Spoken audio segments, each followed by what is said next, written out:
that we all love. Time for the guest anchor. And let me do things a little bit differently today. Let me introduce him on our Super Wall. Let me bring, there we go. There he is. I'm sure that's a very familiar face. That is, of course, Joshua Oigara, who's the KCB Group CEO and also the chairman of the Kenya Bankers Association. He is our guest anchor, and I just want to take you through one of his accolades, or what he's very well known for. He's one of Africa's youngest CEOs. That is quite impressive. Led the bank to a 23 billion pre-tax profit in 2014. Very many people congratulated him on that. Has worked at Bidco Oil, Bamburi, East Africa, and the Pricewater Coopers. And he's only 39 years old. He's quite impressive, a brilliant chap, and one of the brilliant minds that we have in Kenya. And let's come and meet him. Hi. How are you? Great to see you. Thank you very much, Betty. I've always wanted to meet you, and this is my chance. Thank you very much, Betty. Thank you. All right, so if you have any questions for Joshua Oigara, please tweet us, #Friday Briefing, or at Betty Callow, or you can also tweet him at Joshua Oigara. Josh is enough. Josh is enough. All right, so you had a bit of traffic coming in. Yes, kind of took me 100 minutes. 100 minutes? Yes, for less than 10 kilometers journey. But something remains, you're already here. Yes. So taking a look at that Super Bowl there, the presentation there, quite a lot of achievements. What drives you? What is the inspiration behind all this? You know, Betty, I would say two things. That naturally our role is to aim higher and, you know, build a better place for humanity, for our business, for our customers, and for our next generations. I don't think it's really so much about the age. I mean, it's around the conviction to make a change in your life. And I think that's really the spirit for me in this moment. But still, at 39 years old, I was actually reading some articles whereby people speculated that the person who would be the next CEO would be a bit older. But it was quite a shocker when it was 39 years, but still doing quite well. Was it a moment where you said, finally, this is something that I've been wanting for quite a long time? No, I mean, I don't think that I'm actually, when I look at my own life, I think I'm very old today to lead an organization. It's a reality globally. You know, we have CEOs today at the age of 25. Maybe not in Africa today, yes, but across the world.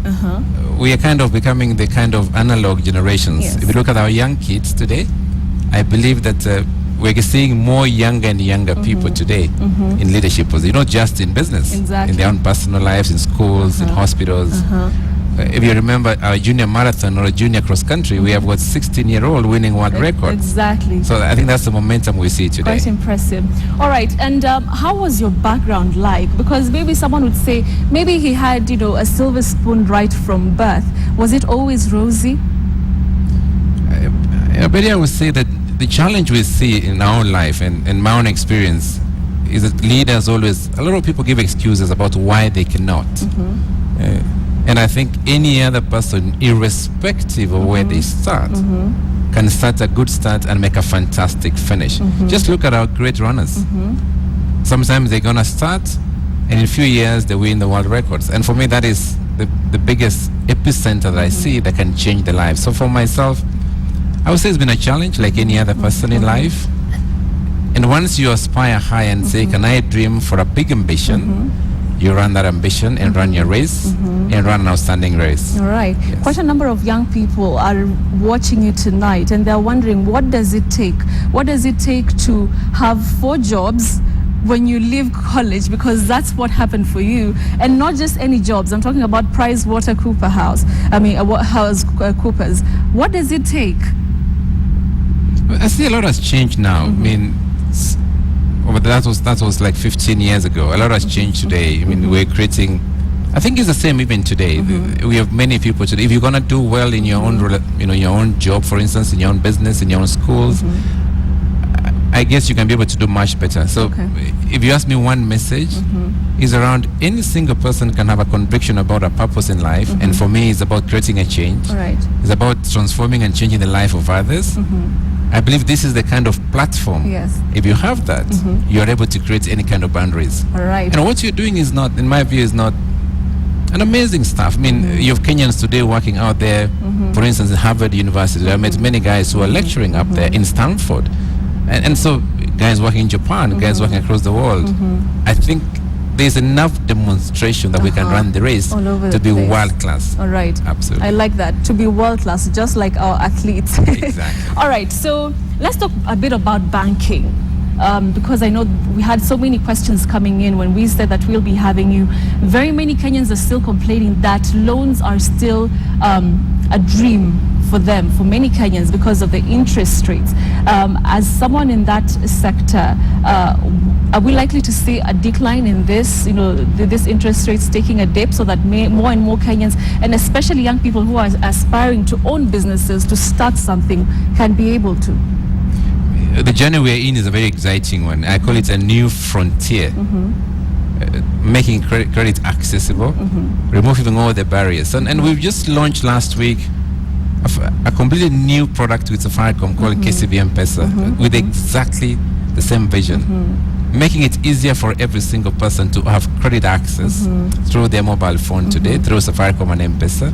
It's much cheaper. Our rates today is, we've said 4% per month, 3% in 3 months, 2% in 6 months.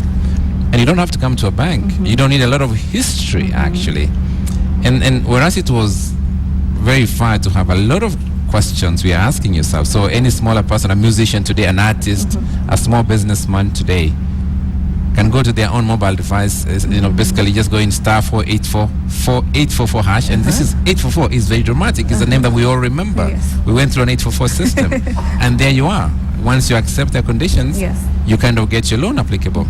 And as you continue saving and using, you increase your loan facility. We are offering loans up to 1 million shillings, Betty, today on your mobile phone. And how has the uptick been? Are people doing it?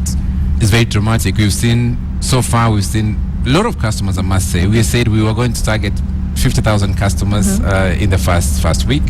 Today we are 7 times ahead of that target in the first week. All right, that's good. Yes, exactly. So we're just about to see how good you can read the news, because we've seen you can make money and keep our money safe in the bank.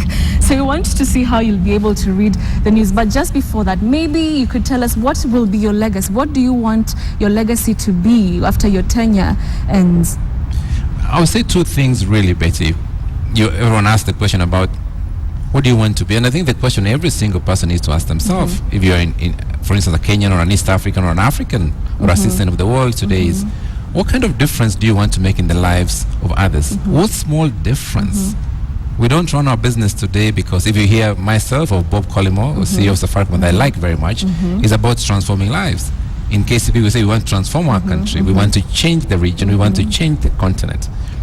So that's what comes first. Influencing, impacting, creating a transformation. After we do that, then we're able to make results. It's always about making profits, about making results. And more organization needs to build the long-term journey. In fact, someone asked me about what is this marriage with Safaricom. Yes, you and Bob Collymore. I mean, on Google, if you Google Joshua Oigara, Bob Collymore, I mean, you guys are brothers, best friends? Well, we say we are brothers of mothers, of our mothers. And let me say that there's a lot of value I see in leaders in Bob Collymore for myself, because we're going to start building longer term businesses. We start thinking about 10 years, 20 years of our businesses. And we don't see that much. We're very short term oriented in business. I will speak to our investors every time. I say, we want to see a business which will be there in 2050, 2030. Just like our country has got Vision 2030. Exactly.